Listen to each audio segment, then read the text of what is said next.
Hello दोस्तों, financial learning के YouTube channel पर आपका स्वागत है। आज मैं आपको एक fundamental large cap company Berger paints India limited के बारे में डिस्कस करने जा रहा हूं। बर्जर पेंट्स इंडिया लिमिटेड को डिस्कस करने का मेन रीजन यहां पर ये है कि कंपनी का जो बिजनेस मोड है, कंपनी बहुत ही ग्रोइंग है, कंपनी का एक प्रूवन ट्रैक रिकॉर्ड है और इसके फाइनेंशियल और बिजनेस कैपेसिटी काफी अच्छी है। और यहाँ पर ये अपने पीयर्स ग्रुप की जो इसकी कंपनीज है उनसे काफी सस्ते वैल्यूएशन पर भी अवेलेबल है। तो जब मैं इस तरीके से किसी कंपनी के बारे में डिस्कस कर रहा हूँ तो मेरा किसी भी तरह से बाय और सेल का कोई रिकमेंडेशन नहीं, आप अपने हिसाब से डिसीजन ले सकते हैं। बट यहाँ पे मैं इसके बिजनेस को डिस्कस कर लेता हूँ कि एक बार ये किस सेगमेंट में काम करती है। तो जब मैं इसके की हाइलाइट्स को यहाँ पे ओपन किया हुआ मैंने स्क्रीनर डॉट इन पर, तो Berger Paints second largest paint company है इंडिया में और फोर्थ लार्जेस्ट पेंट कंपनी है एशिया में।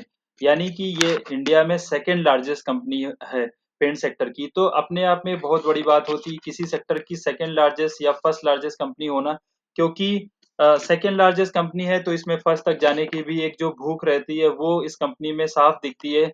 और ये एशिया में फोर्थ लार्जेस्ट है और पूरे वर्ल्ड में डेकोरेटिव पेंट सेगमेंट के हिसाब से सेवेंथ लार्जेस्ट है। अगर हम इनका रेवेन्यू ब्रेकअप की बात करें तो 80 से 85% का जो रेवेन्यू आता है वो इनके डेकोरेटिव पेंट सेगमेंट से ही आता है।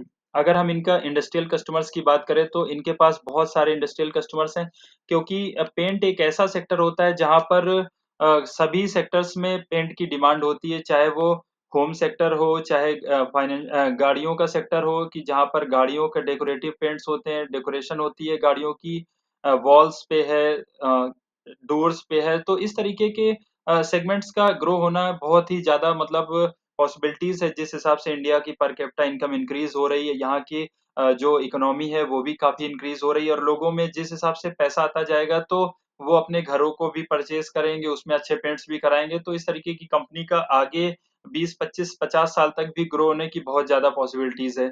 तो एक बार हम अगर इनका डिस्ट्रीब्यूशन नेटवर्क देख ले तो इनके पास 50,000 प्लस डीलर्स है और रिटेलर्स है और 180 से ज्यादा इनके स्टॉक पॉइंट्स हैं जहां पर ये अपने माल को सेल करते हैं। तो ये काफी अच्छा इनका एक लार्ज डिस्ट्रीब्यूशन नेटवर्क है। अगर हम इनकी कैपेसिटी एक्सपेंशन की बात करें तो कंपनी ने अभी संडीला उत्तर प्रदेश, जो कि उत्तर प्रदेश में इंडस्ट्रियल बेल्ट पे आता है, यहाँ पर भी अभी लगभग 900 करोड़ के आसपास का इन्वेस्टमेंट किया हुआ इन्वेस्टमेंट किया है। तो इस तरीके से कंपनी अपने एक्सपेंशन को लगातार इंक्रीज करती जा रही, कैपेसिटी को इंक्रीज करती जा रही और उसका असर सीधा इनके रेवेन्यू पे भी दिख रहा है और इनके फाइनेंशियल रिजल्ट यानी कि नेट प्रॉफिट पे भी दिख रहा है। इनका टॉप लाइन भी बहुत ही अच्छा हो रहा है और बॉटम लाइन नेट प्रॉफिट भी काफी इंप्रूव हो रहा है।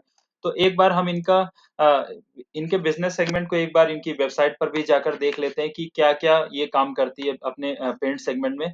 तो यहाँ मैंने बर्जर पेंट्स की साइट को ओपन किया, आप देख सकते हैं कि यहाँ पर इनका डिफरेंट डिफरेंट कैटेगरीज दिया हुआ है इनके ब्रांड एम्बेसडर्स में। करीना करीना कपूर और इनका ब्रांड एम्बेसडर करीना कपूर है, अक्षय कुमार, इस तरीके से इनके ब्रांड एम्बेसडर है। मैं यहाँ पे दिखा देता हूँ आपको, ये इनके ब्रांड एम्बेसडर्स हैं। तो अपने आप में इनकी पकड़ जो है वो काफी पॉपुलेशन तक अपने आप ही पहुंच जाती जब इस तरीके से इनके ह्यूज पॉपुलैरिटी वाले ब्रांड एम्बेसडर्स होते हैं। अगर एक बार हम इनका प्रोडक्ट्स की बात कर ले तो ये प्रोडक्ट सेगमेंट में अलग अलग तरीके से डेकोरेटिव पेंट्स प्रोवाइड करते हैं। जैसे मैंने इनके प्रोडक्ट सेगमेंट पे अगर आप देख सकते हैं, मैंने यहाँ पर ओपन किया हुआ है, जैसे साइंटिफिक प्रूफिंग है, जिसमें ये प्रोडक्ट फाइंडर आप यहाँ पे मेन्यू पे जाके भी चेक कर सकते हैं कि ये क्या क्या प्रोडक्ट बनाते हैं। यहाँ पे मैं आपको दिखा देता हूँ एक बार, ये बर्जर प्रोडक्ट्स पे मैंने क्लिक किया है। आप प्रोडक्ट फाइंडर करके भी देख सकते हैं, जहाँ पे इंटीरियर वॉल कोटिंग्स है। इस तरीके से ये इंटीरियर वॉल कोटिंग्स का इन्होंने ये सेगमेंट पे दे रखा है, जैसे एक्सटीरियर्स पे है, मेटल फिनिशेस पे है, वुड फिनिशेस पे है, वाटर प्रूफिंग पे है। तो अलग अलग सेगमेंट पे एक्सटीरियर टेक्सचर्स पे है। तो अलग अलग सेगमेंट के लिए इनके पास अलग अलग एक वैरायटी ऑफ प्रोडक्ट्स की रेंज है। तो यहाँ से अपने आप में इनका ये जो बिजनेस है काफी एक्सपेंशन मोड में काम कर रहा है बिजनेस, और इनके पास एक डाइवर्स पोर्टफोलियो है। तो कंपनी के ग्रो होने की बहुत ही ज्यादा पॉसिबिलिटीज है। अगर हम एक बार इनका फाइनेंशियल्स को देख लें तो यहाँ मैंने इनके प्रॉफिट एंड लॉस स्टेटमेंट को ओपन किया हुआ है। मार्च 2011 में इनकी सेल्स 2263 करोड़ थी, जो अभी बढ़कर 9723 करोड़ हो गई है 12 ट्रेलिंग मंथ में।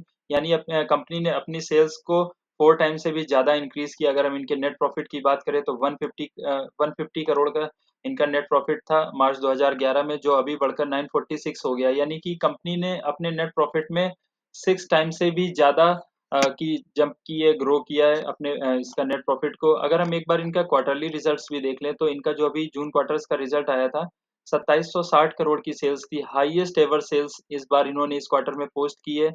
और अगर हम इनके ऑपरेटिंग प्रॉफिट मार्जिन की बात करें तो यहाँ पर ये लगभग 15% का ऑपरेटिंग प्रॉफिट मार्जिन है, जो किसी भी पेंट सेगमेंट की कंपनी के लिए बहुत ही बड़ी बात है कि डबल डिजिट में ये अपनी ग्रोथ को लेके आ रहे हैं। और इनका ऑपरेटिंग प्रॉफिट 405 करोड़ निकल के आया था। अगर हम इनके net profit after tax deduction की बात करें तो इस क्वार्टर में इनका 254 करोड़ का नेट प्रॉफिट आया था, जो हाईएस्ट एवर नेट प्रॉफिट है क्वार्टर ऑन क्वार्टर बेसिस पे भी।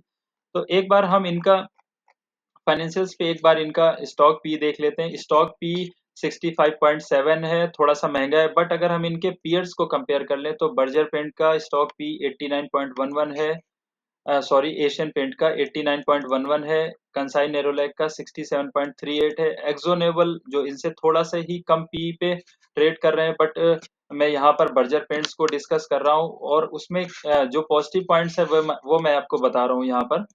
तो अगर हम इनका आरओसी देखें तो 25.9 का आरओसी है, आरओई की बात करें तो 22.5 का आरओई है। अपने आप में आरओसी आरओई बहुत ही अच्छा है। अगर एक बार हम इनके बैलेंस शीट को देख ले कि कंपनी के पास अपना रिजर्व कितना है, अपना खुद का पैसा कितना है, तो मार्च 2011 में कंपनी के पास 620 करोड़ का रिजर्व था, जो अभी बढ़कर 3830 करोड़ का, यानी कंपनी ने अपने रिजर्व को 11 ईयर्स में 5 टाइम से भी ज्यादा इंक्रीज किया। अगर हम इनकी बारोइंग्स की बात करें तो कंपनी में एज सच बहुत बड़ी बारोइंग्स नहीं थी मार्च 2022 से पहले, बट मार्च 2022 में इन्होंने अपनी बारोइंग को स्लाइटली इंक्रीज किया है। बट अगर हम इनके रिजर्व्स के कंपैरिजन में बात करें तो ये 1/3 के अप्रॉक्स ही पहुंचती है, तो बहुत ज्यादा बारोइंग्स नहीं है। अगर हम इस बारोइंग्स को भी एक थोड़ा सा डिटेल देख लें तो इसमें जो लॉन्ग टर्म बारोइंग है उसको इन्होंने रिड्यूस कर दिया, यानी कि अपना जितना भी लॉन्ग टर्म इन्होंने लोन ले रखा था, जो बारोइंग लिया हुआ था उसको रीपे करते चले गए और सिर्फ 10 करोड़ की ही लॉन्ग टर्म बारोइंग है। और शॉर्ट टर्म बारोइंग की बात करें तो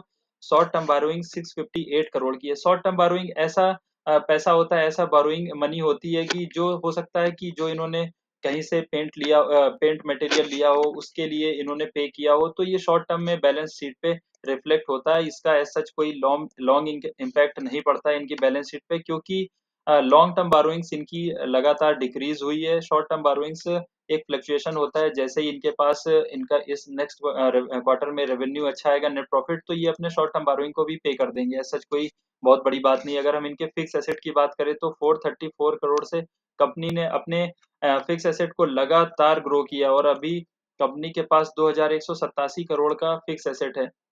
अगर हम CWIP की बात करें, कैपिटल वर्क इन प्रोग्रेस की बात करें, तो इसमें भी कंपनी ने लगातार इन्वेस्टमेंट किया है और इस क्वार्टर में मार्च 2022 में इन्होंने 606 करोड़ का कैपिटल वर्क इन प्रोग्रेस पे भी इन्फ्यूज किया, यानी कैपेसिटी को इनहेंस किया है। हो सकता है ये जो बारोइंग्स ये शॉर्ट टर्म के लिया है, ये इन्होंने अपनी कैपेसिटी को इंक्रीज करने के लिए ये शॉर्ट टर्म की बारोइंग ली हुई हो, तो यहाँ पे बहुत ही अच्छे इसके फाइनेंशियल। अगर हम एक बार इनके डेप्टर डेज की बात करें तो लास्ट ईयर से इनका डेप्टर डेज इंप्रूव हुआ है, बहुत ही अच्छी बात है। अगर हम इनके शेयर होल्डिंग पैटर्न की बात करें तो प्रमोटर्स के पास अप्रॉक्स 74.99 यानी 75% स्ट्रॉन्ग हैंड प्रमोटर्स के पास है। FIIs के पास 11.03%, DIIs के पास 3.57 है और रिटेल पब्लिक के पास 10.41%।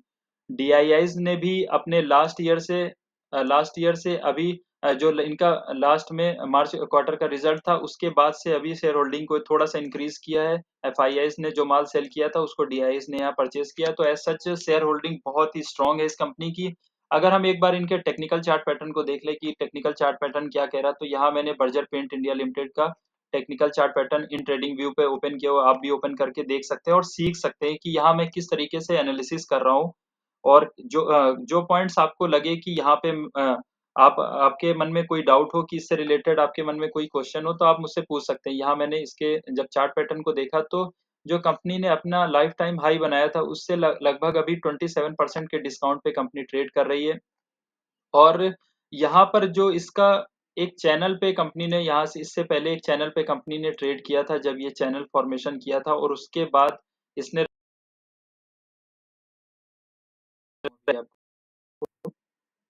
उसके बाद इसने ऊपर चलना शुरू किया।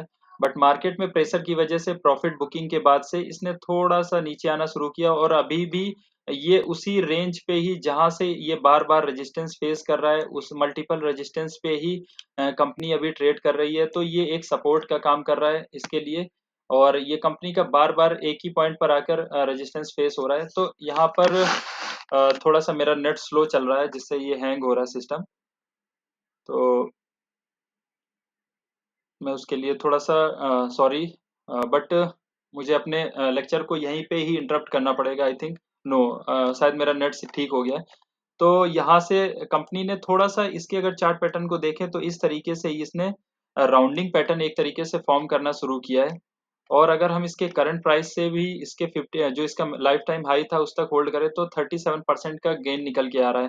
37% का गेन एक ऐसी स्ट्रॉन्ग कंपनी में जिसमें वोलेटिलिटी बहुत ज्यादा नहीं है, बहुत ही मिनिमम वोलेटिलिटी से ये ट्रेड करता है स्टॉक। यहाँ भी पहले कंपनी का रेजिस्टेंस था, उसके बाद फिर इसी पे ही सपोर्ट पे ट्रेड किया और उसके बाद ऊपर गया, फिर यहाँ से रेजिस्टेंस फेस किया। तो ये मल्टीपल टाइम सेम रेजिस्टेंस में इसको थोड़ा सा लिख भी देता हूँ।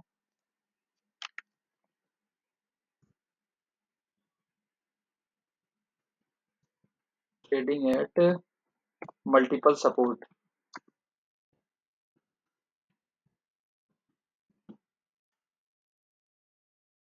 तो कंपनी अभी अपना जो इसका मल्टीपल सपोर्ट है उस पे ही ट्रेड कर रही है। तो यहाँ से इसके ऊपर जाने की पॉसिबिलिटीज बहुत ज़्यादा है। तो अगर आप इस तरीके की कंपनी में एक दो शेयर लेकर भी लॉन्ग टर्म के लिए भी सीखना चाहें तो इस तरीके की ग्रोइंग कंपनी पे आप बने रह सकते हैं जहाँ एक अच्छा खासा ह्यूज ग्रोथ पोटेंशियल है। मैं इस कंपनी में बायर हूँ, मैं काफ़ी लंबे समय से कंपनी को होल्ड करके रखा हुआ हूँ। तो यहाँ पर आप भी अपने हिसाब से डिसीजन ले सकते हैं।